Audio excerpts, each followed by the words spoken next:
The all-American libertarian. They aren't quite Democrats and they aren't quite Republicans. So what are they? Well, now that's a touch complicated, as libertarianism, like many of the other various isms we all know and love, is an umbrella term for many other political philosophies that comprise the wider ideology. It's often the butt of jokes, which most libertarians themselves would make. I mean, I don't know where Aleppo is. Do you? Well, hopefully they let gay people get married, own guns, grow weed, and all on their own private property. Either way, I'm your favorite libertarian, Mr. Minarchist. And join me in dissecting what those Gadsden flag-waving nutjobs believe in.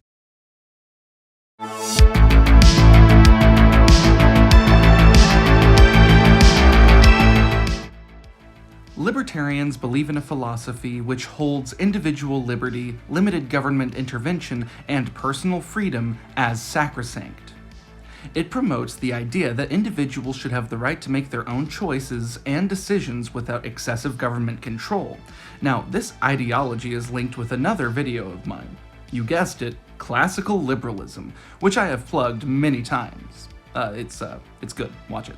Now, libertarianism is a complex political philosophy.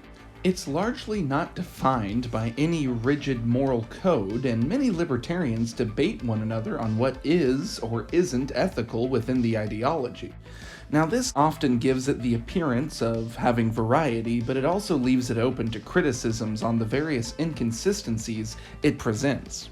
And one of the greatest inconsistencies in what libertarians agree upon, aside from its more complex moral code, is exactly how this political philosophy came about. Some would argue that it was formed in response to the rise of neoliberalism in the early 20th century, which is categorically untrue. Others argue libertarianism is just the American approach to classical liberalism, which I would personally hold to be the most accurate than some of these takes. Some argue it was due to the rise of Austrian school economics, or in the 1970s when an actual libertarian party came about. But I argue that all of these contributed to how the libertarian identity is perceived today. Now, I'm about to list off every subset of libertarian there is and their beliefs, but before I do, this is an important distinction to make. Now, as with any philosophy, there are two types of libertarian. Yeah, there's a lot of subsets, but they all fall under these two distinctions: deontological libertarians and consequentialist libertarians. So, the deontological libertarians, they care a lot about sticking to moral rules. They believe some things are just inherently right or wrong, no matter the result. They value freedom and fairness above everything else. And the consequentialist libertarians focus on achieving good results. They think about what will make people happier or society better off than it was, and they're willing to change the rules around a bit if it makes things better overall. Now, this is an oversimplification, but I have to offer a disclaimer in that there is often overlap on the individual and collective levels. But let's not murky up these waters. Here are some examples. Ayn Rand was an example of a deontological libertarian, as she believed some things were inherently good or evil. And then you had Milton Friedman, who didn't really care much for labels, really, but he was a consequentialist. He thought that happiness correlates with wealth, and that wealth correlates directly to more liberty. Another thing is the NAP. The NAP, or rather the non-aggression principle, it's essentially a very simple idea. It's wrong to start fights or harm others and their property. Treat people and their property with respect, and don't use force unless it's to defend yourself. You know, the political philosopher's equivalent of the simple phrase, "don't be a dick." And now, on to the various subsets of wackos that call themselves a libertarian, including yours truly.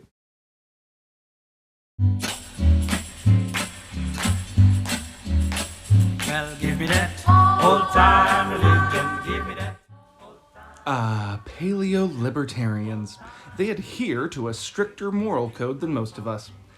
The more culturally conservative libertarians among us, they believe in everything most libertarians do: free market economics, natural rights, anti-interventionism, limited government, etc.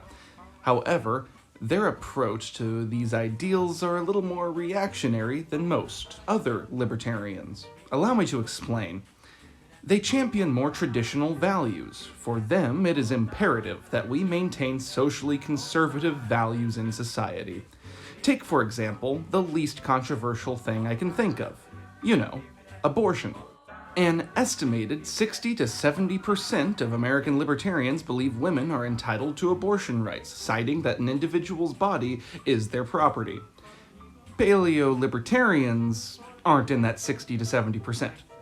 They go about justifying this stance in a variety of different ways. One is in arguing that the concept of natural rights isn't from birth but conception. Another way in which they justify their stance is just so stereotypically libertarian it's actually hilarious, and I have no trouble admitting that. So, you remember a minute ago when I said that libertarians consider the individual's body their own property? Well, Paleo-libertarians argue abortion is immoral because it goes against the non-aggression principle, in that the mother, who is in this case considered a sort of landlord, is carrying out an eviction that results in the injury of the renter. Look, I'm sorry for laughing. This is like my 50th take. I have to move on. Anyway, you can make an educated guess on how they feel about progressivism and gay marriage, and they could be lumped in with more nationalist or conservative elements, but can't everything. Moving on.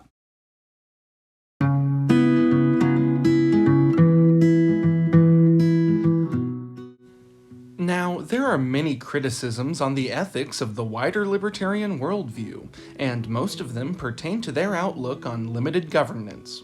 One prime example in which this is debated is when it comes to the environment. Yes, how might the environment fare should the government's powers be limited? If the markets are completely free, wouldn't they just pollute and destroy everything in the name of profit? Well, what if we gave a shit about the environment? This is where Greenlibertarianism, Geo-libertarianism, or Georgism comes in. Henry George, an American economist and political philosopher, proposed a tax on the value of land and nothing else. Well, here's his take. Give men land and they can produce capital. Deprive them of land and they cease to exist. And that's the basic idea. Land wasn't invented as a commodity, and we all live on it, unlike those damn sea peoples. Henry George believed that if you want to own private property that, well, happens to occupy a patch of land, well then you'd expect everyone to respect that. But how do you incentivize them to leave your property alone? Well, by paying a tax on the value of your land, and it goes to the rest of society, of course. This is Georgie's main idea in his work, Progress and Poverty. Now, how does this correlate with pollution and environmentalism? Well, dear viewer, pry yourself from your screen and take a hard look around the room you currently occupy. Do you or a loved one pay for the floor you're standing on? Do you or your family members own the various decor and belongings that are found in the room?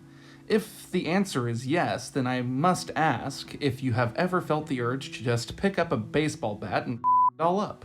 No, of course not. And this is how Georgism correlates with Geo-libertarianism. In short, and in a very, very simplified manner, the logic here is that the land is either a common possession or a collection of private possessions that the owners of these possessions ought to preserve. And of course you have Greenlibertarianism with similar ideas ranging from an advocacy of limited government along with individual environmental responsibilities. I'm doing my part! This ranges from privately contracted cleanup crews to the concept of, if all land was privately owned, why would we go about destroying it? And some libertarians outside of these particular schools of thought invest their 2 cents in the belief that pollution thus far is the fault of government lobbyists, private interests, and the military-industrial complex. Either way, this is all related to the school of ecological economics, and I'll let you guys make up your own minds about the viability of any of this. But I will ask that you tell me what you think in the comments below. Well, I mean, Wait until I'm finished, and then tell me what you think. We still got more. Rise, Colombia, Colombia brave and free. Rise the globe and bound the... Do you feel for your fellow man? Do you truly want what's best for them? Do you think that the government should be somehow limited and yet expand the social safety net under the justification that it's an acceptable use of the state? Are you a major US presidential candidate nominated by the American Libertarian Party? Do you really not know where Aleppo is? Well, you, my friend, might be one of them bleeding hearts and what have you. Perhaps the most freshly idealistic and less cynical amongst our ranks, they subscribe to the usual libertarian nonsense. Individual liberty, limited government, free market, etc. But they place a strong emphasis on how best to combat social and economic inequalities, citing these things as obstructing the individual's pursuit of liberty. Thinkers like Charles Johnson and Roderick Long believe the libertarian ideals can and must accommodate social issues like discrimination. This often leaves them open to the incessant mocking of other libertarians that believe the concept of having a rule of law already addresses this. Also worth noting, this subset comprises most of the ideals held by the American Libertarian Party. So if you really want to know more about bleeding heart libertarianism, just check out their website.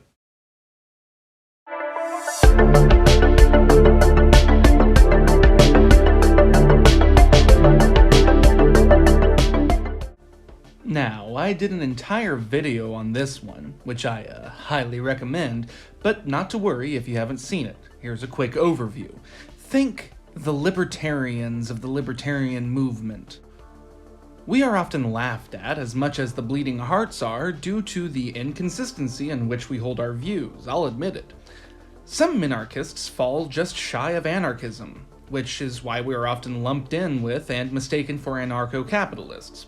Some minarchists view the current way in which we are governed as fine so long as it's dialed back from 10 to like 0.5. That doesn't seem like a big ask. And that's simply because the definition of a minarchist is really a preference in minimal government. Thinkers like Robert Nozick and Milton Friedman are the individuals who contributed most to its definition as we recognize it today. And also worth noting, most minarchist libertarians are consequentialists, in that we largely view the application of an ideology of being justified by how much that application provides better results for how a society operates, rather than being beholden to any moral codes, which I believe is the root of our perceived inconsistency.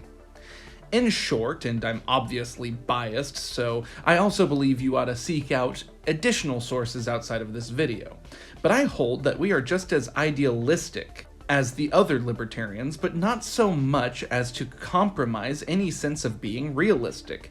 For example, we don't think any great libertarian revolution is upon us, and we don't like how big government is evolving as it is.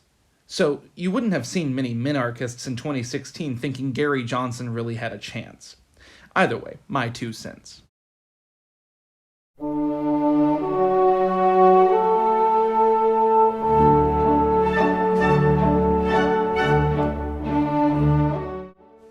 Hey guys, you want to hear my impression of Austrian school libertarians? Okay, give me 1 sec.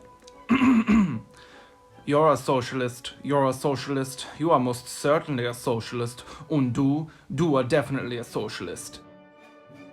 Tritt nicht auf mich. Verstanden? Haha, pretty good, right? Anyway, I'm not saying that all Germanic peoples are cold and methodical, but Austrian school economics kinda fit the bill. They believe the only fair is laissez-faire. The libertarians who subscribe to these economic practices, they believe the separation of business and state is just as sacrosanct as the separation of church and state, believing the government shouldn't even intervene during times of economic crisis, as this is necessary for a strong economy. Thinkers like Ludwig von Mises and Friedrich Hayek expanded upon this concept, and I'd love to do a video on the debate between Keynesian and Austrian economics sometime. Von Mises famously believed in a world and thus a world economy that was staunchly individualistic, believing that to lump any two people into a group was an overgeneralization and thus creates an obstruction in the studies of pursuits of a stable economy. He covers this in several essays on his theory of consumer sovereignty. He also famously had a quirk in which, if he found himself disagreeing with you in a debate, he'd immediately just dismiss you as a socialist. The wider ideology under which Austrian school libertarians belong to is called distributist libertarianism. In my very last video on Minarchism, I famously shared a quote by G.K. Chesterton, a distributist. He says, I'm lazy, here's a snippet. The problem with modern capitalism is that there are too few capitalists and not too many. Anyway, that's kind of them in a nutshell. More small business owners, more variety in big corporations, and that's how a monopoly is avoided. And if, however, a company exists that operates similar to a monopoly, then it's because of government interference. All companies, big and small, must have complete competition and absolutely no bailouts, you socialist. Also, if you aren't staying true to your consumer base, then you deserve to crumble. They would have loved the Bud Light fiasco, not because of any personal political beliefs, but because they would feel that is a perfect example of consumer sovereignty and mercantile justice. Moving on. When money comes marching home again, hurrah, hurrah, we'll give it a hearty welcome then, hurrah, hurrah. Ah yes, Murray Rothbard and his affinity for recreational nukes. Anarcho-capitalism is perhaps the origin of which most libertarian stereotypes stem. No government whatsoever, and the markets are the best solution to any problem ever. Yeah, you can kinda see the problem. Look, I have nothing against anyone or their views, but I still think there might be a valid reason as to why anarchy is synonymous with chaos. Either way, I'm about to give a well-documented explanation of all the ins and outs of anarcho-capitalism, but only if you subscribe to Minarchist Plus. The subscription is only a measly $500 USD. Ugh, poor people. Fine, I'll give you the skinny of it. For free.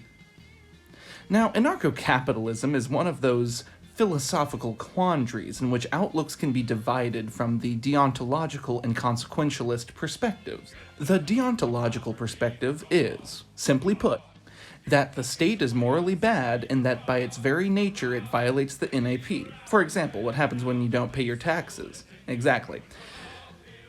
This is where the school of thought that comprises voluntarism comes in, but we're strapped for time. Consequentially, it's seen as the most natural state of mankind in that nothing is off limits. It is freedom incarnate, unless someone has more money than you.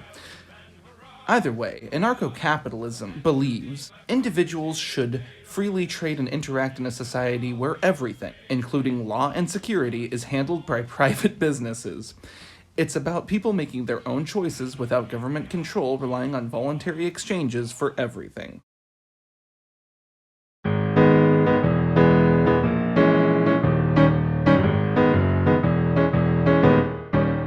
Ah yes, right-wing or even statist anarcho-capitalism, or just oxymoronic. Whatever adjective you choose to float the proverbial boat. Hoppianism is perhaps the most controversial on this list, or maybe not. Again, I don't know what floats your proverbial boat. Unless you happen to own a boat that isn't proverbial. In which case, I find it incredibly rude that you've never invited your dear friend and favorite armchair philosopher, Mr. Minarchist, aboard. But when you finally do, we might take a journey to the beautiful coast of Chile. And you might be surprised to hear that this very coastline once saw socialists being thrown from helicopters. Wait, what was I even talking about? Oh yeah, Hoppianism. Now, Hoppianism is often associated with General Augusto Pinochet's government, and there are many reasons for this. Firstly, the memes. Secondly, it has to do with the correlation between how Pinochet handled socialist elements and how Hoppianism believes these elements should be dealt with. Hans Hermann Hoppe, the gentleman for which this ideology is named, didn't advocate for the Pinochet helicopter tour company, but he did believe in a weird anarcho-capitalist communalism. Allow me to elaborate. Essentially, he believed that segregation, or rather tribalism, is a component of our base human nature, and thus should play into how we formulate social structures. In short, he believed that we should form small societies with like-minded individuals that conform with our own sense of identity, whilst completely ostracizing and ignoring those we deem as undesirables. Yeah, you can see where I'm going with this one. Either way, he felt the idea of egalitarianism was opposed to human nature and thusly concluded that these mini-societies ought to form their own legal systems. Anyway, make a guess on the other stereotypes that are often associated with them.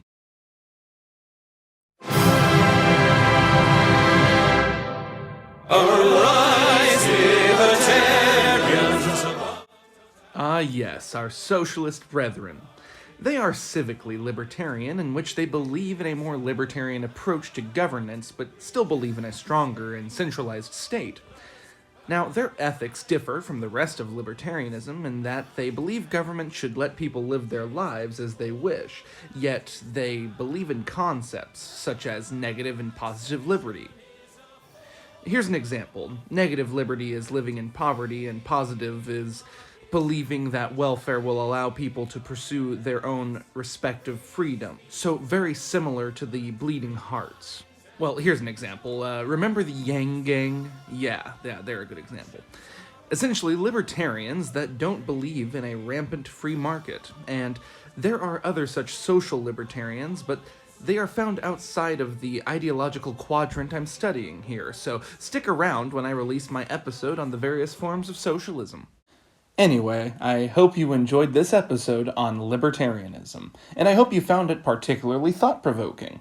I've been Mr. Minarchist. Keep your head on a swivel out there. It's a big, big world.